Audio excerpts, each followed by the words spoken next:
Hey there, my name is Timothy and I am 32 years old. I work in a tech company. I am the manager of the applications and web development team. I've been working for this company for 8 years now. I started off as a part-time web developer and eventually got a job offer from the company to be a full-time employee. I've always been a tech geek. I designed my first website when I was still in high school. I was never good at sports back in school. I was weak, skinny, and used to wear plaid design clothes. Due to this, I was bullied a lot. Everyone used to call me Grandpa back then. High school can be a brutal place when you're a nerd. I remember this one time when one of the kids from my high school, Gary, made me strip in front of the entire class and beat me up for no reason. Gary was a year older than me. I'd been bullied my whole life when I was a kid, but Gary was different. He didn't just bully people because he was stronger, he bullied us because it brought him sheer joy. I was sitting in the classroom solving math problems. The class was filled with students. Gary came up to me out of nowhere and knocked me down from my desk. I was startled when he knocked me down. I looked up and there he was, standing right in front of me, laughing. Oh, look at him. Are you hurt? Do you want me to call your mommy? What are you doing? What do we have here? Grandpa's solving math problems. What a nerd. Please leave me alone, Gary. I would, only if you strip in front of everyone. What? You heard me, Gramps. Take your clothes off. Now. Are you out of your mind? I can't do that. Yes, you can and you will. I won't. Well, all right, I'll do it myself then. Get up. Please don't. I said get up. Come here. Give me that ugly shirt of yours. Please don't. You're going to tear it off. Well, that's the plan, Einstein. You can't, please. Everybody's watching. That makes it more fun, doesn't it? Here it is. This is such an ugly shirt. Now time for the pants to come off. I beg you, please stop. No one's going to help you, Gramps. Look around, everybody's laughing. They like what I am doing to you. Just let me go. Not until those pants come off. Gary tore off my shirt and pants. And there I was standing, just in my boxers in front of the entire class. I looked around and people were laughing. Some of my friends were standing in the crowd, but they were scared because they knew if they did something to help me, they'd be next. Then some of Gary's friends came and they beat me up. They laughed at me while I was lying down naked on the floor, all beaten up. They laughed for a while and then they left. I still remember I was crying and trying to find my clothes, but they tore up everything. I didn't know what to do, so I ran off from the class and went to the washroom and locked myself up. I had no clothes to wear and I was all beaten up. After a while, someone knocked and I got scared. Then I heard Jeffrey's voice. Jeffrey is one of Gary's mates, but he was also my neighbor. We have known each other since we were kids. He was always kind to me, and he often saved me from Gary and his friends. He knocked again and told me that it was only him and I could come out. I was scared, but I trusted Jeffrey, so I came out. As soon as I came out, Jeffrey was shocked to see me all naked and bruised up. Gary just crossed the line, this time. I'll go talk to him about all of this. He needs to pay for what he did. No, please. You'll only make it worse. You need to stand up for yourself, Timothy. You can't just let Gary and other guys do this to you. I am okay, Jeff. It's nothing. I am used to all of this. Listen to me, Tim. I am not always going to be around to protect you. You need to stand up to all of this. Come with me, we'll go teach Gary a lesson. No, Jeff. You don't need to do anything. I don't want you to get in trouble because of me. They'll bully you like they do to me. They can try. I can look after myself. Gary isn't the only tough guy in our school, you know. But he's your friend. You guys hang out all the time. That's true, but that doesn't mean he can beat you up like this. You're like my little brother, Tim. We've known each other since we were kids. Our dads are best friends. My dad would be really disappointed if I let these things happen to you. He doesn't need to know about all of this. No one does. Promise me you won't do anything. Fine, if you don't want me to do anything, I won't. But we can go to the principal and complain about Gary. He'd surely do something about it. He would, and that would only make things worse. Gary and his friends would bully me more if they found out I was the one who complained. And you said it yourself that you're not always going to be here to protect me. They'll be angry and they'll beat me up again. What do you want to do then? You're just going to let these pricks pick on you. You, Gary, and the other guys are already in your senior year of high school. It's just a matter of months and then you all will graduate. I just need to lay low until then and try to avoid Gary as much as I can. Well, all right, Tim, if that's what you want. Here, wear these clothes. I brought it from the lost and found section. These are too big for me, and they smell like sweat. Well, it's either this or you'll have to walk out naked. What do you want? I'll wear these. Atta boy. Now, get up and let's go home. I'll drive you home. I can go by myself. Shut up, Tim. Get dressed and come with me. I'll drop you home in my car. And what are you going to tell your parents about these bruises? I don't know. I'll just tell them we had basketball tryouts and it got rough. That should do it. Thanks, Jeff, for looking out for me. I put on those oversized stinking clothes and went out of the washroom. Jeff and I went to the class, got my stuff, and then we went home. I got home and my mom asked me about the bruises and I told her what I had planned. I told her that we had basketball tryouts and it was very competitive. I couldn't make it, but I tried my best. My mom doesn't know much about sports, so she bought it. She hugged me and told me to take a shower while she made some hot coffee for me. A couple of hours later, my dad, Joe, came home from work. Mom told him about the bruises and the basketball tryouts. As soon as he heard it, he called me out. I came downstairs from my room. He asked me what had happened, and I told him the same thing. He didn't buy it at all, but he said nothing. That night, when we were at the dinner table, he asked me again and I told him the same thing, but he knew something was wrong. Don't lie to me, Tim. I know all these bruises are not from basketball tryouts. Is someone bothering you at school? Do you want me to go talk to your teachers about it? I am not lying, Dad. The other kids are bigger than me and it got pretty competitive. I wanted to be a part of the team, so I gave my best. But the other kids were just too strong. They played rough and I got all these bruises. That's it. I didn't even realize when I got these bruises. I've never seen you play basketball, Tim, and I know you're not the kind of kid who would go for any sports tryouts in the first place. Well, then you don't know me, Dad. I know that you think that I am a nerd, but I love sports. Well, all right then, tell me, how many of you were playing on the court at one time? 14? Yeah, right. Either the basketball court in your school is too big, or you're just lying. I am not lying, Dad. There were too many players, so they made 14 of us play together. Look, Timmy, I know you're lying and trying to hide something, but I am your dad, and you know you can tell me everything, right? And I don't think that you're a nerd. You're one of the smartest kids I've ever seen. You're bright and smart, and I am proud of you. When I was your age, all I did was stay outside and play with cattle. I was never as smart as you. But Dad, It's okay, Timmy. I know you're hiding something, and if you won't tell me, Jeffrey will. Dad, no. Jeffrey doesn't know anything. Let me call him. Dad and Jeff got along very well. They used to go fishing together, so my dad decided to call Jeffrey instead of his dad. I was praying that Jeffrey doesn't pick up the phone, but he picked it up after 4 or 5 rings.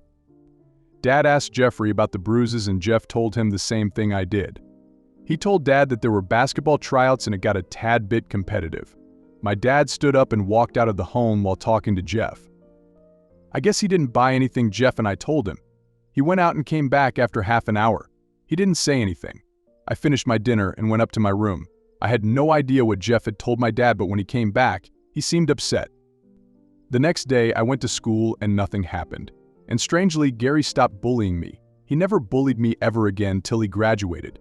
It was years later that I found out that Dad had told Jeff to talk to Gary about all the bullying. And Jeff did. Gary and Jeff had a little blowout, but Gary, eventually, decided to stop bullying me after that. I guess Jeff was right when he said that Gary wasn't the only tough guy in the school. A couple of months later, Jeff, Gary, and the other kids from their class graduated. It was a relief to know that I never had to see Gary ever again in the school. A year later, I graduated and went to college in another city to study computer science with a web development program. It was a 4-year program including academics, practicals, and internships. 4 years later, I applied for a job at an IT firm and I made it in. It was an entry-level job, so it didn't pay much, but I wanted to learn more about how the world of it worked. I took the job and I also took up a part-time gig in another company. I rented an apartment and I barely visited my parents. Life got real. I was just a fresh graduate with no prior professional experience, trying to make a life for myself. I used to work 10 to 12 hours a day to make ends meet. I worked in that firm for 2 years, along with that part-time gig. The company I was working part-time for liked my work and they offered me a job to make me a full-time employee. They were paying way more than the ET firm, so it was a logical decision for me to join the new company. It was a big professional jump for me. I was working for a small firm and suddenly now I was working for a big tech company. I knew I was headed in the right direction. I joined the company and it was a completely different world there. They had a much bigger office with bigger clients and they operated globally. It was a bit overwhelming when I first joined, but as time went by, I got a hold of how everything worked. I've been working there ever since. 3 years later, I met the love of my life, Stephanie, in a shady bar. It was a Friday night and I had gone to the bar to get some drinks. I was sitting at a table and I had already finished a drink. I ordered another one and there I saw Stephanie. She was wearing a dark green blazer, a black shirt and trousers. She looked amazing. I was intrigued to find someone like her in a shady place like this. She was already a little tipsy. I looked at her for a while and our eyes met a couple of times. I've always been shy, so whenever she saw me looking at her, I turned around and acted like I was just minding my own business. A few minutes later, our eyes met again, and this time she stood up and started walking towards me. I was scared. I felt like I was creeping her out and now she was going to make a scene. She came up to my table and sat right in front of me. I was scared and confused. She just sat there looking me right in the eye and said nothing. It was getting awkward. I wanted to talk to her but didn't have the courage to. A few minutes later, she said something, breaking the awkward silence between us. "So you're one of those guys?" "What?" "You're one of those guys who keep looking at the women they like but never approach them." "I am sorry if it made you uncomfortable." "I didn't mean to do it." "What?" "No. It's all right. And why do you look so pale? Are you scared or what?" "I am, actually." "Don't tell me you've never talked to a woman before." I have. I talk to my mom every week." "Oh geez, you look so scared and nervous." "It's adorable." "I am not scared." "Why would I be scared?" "I can tell that you're scared." "How so?" "Well, for starters, your hands are shivering and you haven't had a sip of your drink ever since I came here. And secondly, you can't maintain eye contact. It's all right, you don't need to be on your guard." "I don't bite." "Well, I guess you're right." "Let me buy a drink." "Maybe after a couple of drinks you'd feel better." "But I already have a drink." "Listen, when a lady comes up to you in a bar and offers to buy you a drink, you take it." "Well, all right. Excuse me. Can you get my friend another drink, please?" "Thank you." "You're welcome. I hope you don't mind that I am sitting here with you." "No, not at all. I come here alone most of the time. It's good to have someone with me for a change." "Perfect. Can I ask you something?" "About time." "Go ahead. You look too sophisticated to come to a place like this." "Well, I get that a lot. Maybe I should avoid overdressing the next time I come here." "No, it's not that. You look fine. One of my friends owns this place, so I come here quite often, whenever I feel like spending some time alone." "Oh, all right. Makes sense. What about you? Why are you here, all by yourself?" "You're young. You should be out there, somewhere, with your friends." "Well, I don't have many friends." "Oh, that's sad." "I like to spend time alone." "Well, then you're blessed, I suppose. You could say that." We talked for a while and then she left. She gave me her number and told me that if I ever wanted to hang out with someone, I could call her. And I did the most awkward thing someone could do at that moment. I thanked her for giving me her number and she laughed. We shook hands and she left. I finished my drink and I left after a while. Everything that happened felt surreal to me. How can a gorgeous woman like Stephanie come up to me in a bar, offer to buy me a drink, and give me her number? I've always been shy, so I never had a girlfriend. All of this was very new to me. A couple of days went by and all I could think about was Stephanie. I wanted to call her, but I just couldn't gather the courage to. I am a scaredy cat. After a week, I decided to call her. I called her and she instantly recognized my voice. She told me that it took me quite a while to call her. I said I was sorry and she laughed. She asked me if I wanted to meet and I said yes. She asked me if I liked Italian food and I said I loved it. She gave me the address of a restaurant that was not very far from my apartment. We decided to have dinner together. I dressed up in the finest piece of fabric I had. I wore the most expensive watch I owned and I went to the restaurant. I was so nervous that I reached the restaurant 10 minutes earlier than the time we had decided. I sat at one of the tables, and after 15 minutes or so, she came in. She came in her track pants and a hoodie. She looked completely different from the last time I met her, but she still looked gorgeous. She came up to me and her eyes went up and down, looking at me. She smirked and I got nervous. We both sat down and we ordered food. "You look good." Thanks. "You look good too." "Oh, please. I am wearing track pants. I was at the gym when you called, and I didn't have the time to go home and change. So I came here in these clothes. I hope it's okay with you." "It's okay." "Do I smell bad?" "No, you don't." "Thank goodness. You smell amazing." "Thank you. I thought you were never going to call. I just couldn't muster up the courage to call you." "I figured. You don't have to be so nervous. It's just two strangers who met in a bar, trying to make friends. It's not a date unless you want it to be." "I wouldn't mind." "Well, you've definitely dressed like you're going on a date. It's a date then, I guess." "Sure. So tell me something about yourself." "Well, I work in a tech company and I develop websites and applications." "That's it?" "Yes. I am sure there's more to you than that." "Well, I don't know what else to say. I've never been on a date before." "Oh, you're so adorable. What about you?" "All right, so I'll just shoot away then. I recently divorced my ex-husband because he was abusive, and I am the vice president of a consulting firm. I like Italian food and I like people who get nervous on dates. I guess I am in luck then. But you definitely don't look like someone who's been married and divorced." "What? How am I supposed to look then?